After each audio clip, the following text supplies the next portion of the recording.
Ito pong mga grupo na kumukondina sa militar sa pagpatay sa 11 na NPA members dyan po sa Toboso Negros Occidental, hinamon ng Army official na bumaba at mag-imbestiga.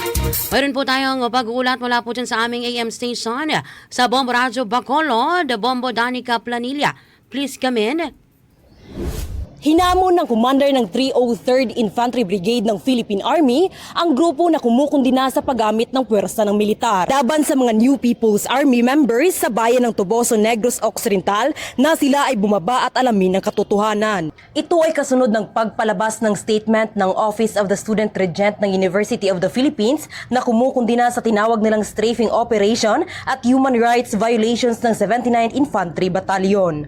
Matatandaan na 11 na NPA members ang napatay, kabilang na si Roger Favillar alias Arnel Tapang, ang commanding officer ng North Negros Front na may patong sa ulo na 1 million pesos. Naglabas din ng statement ang Student Council ng UP Diliman University na tinawag naman ang mga militar na mga berdogo. Sa panayam ng Bombo Radyo Bacolod kay Brigadier General Ted Dumusmog, ginagalang nito ang personal na opinyon ng nasabing grupo na ayon dito ay nasa mga kwarto at opisina lamang sa Cebu at Manila. Hamon ni Dumusmog na bumaba ang mga ito sa mismong encounter site at alamin ang totoong sitwasyon. Paninindigan nito na lehitimo ang kanilang operasyon at ang maituturing na human rights violations ay ang mga pagpatay ng NPA ng mga inosenteng magsasaka at sibilyan. Napag-alaman na umabot na sa 36 ang mga kaso ng pagpatay na inako ng NPA sa Northern Negros.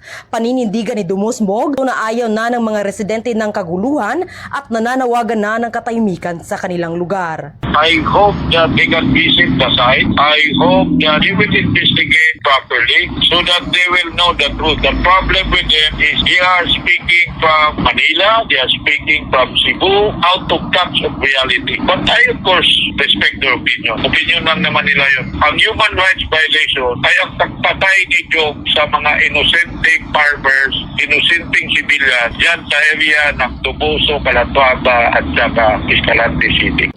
Mula rito sa lalawigan ng Negros Occidental, para sa Bombo Network News, ito si Bombo Danica Planilla and this is Bombo Radio Philippines, the #1 and most trusted source of news and information.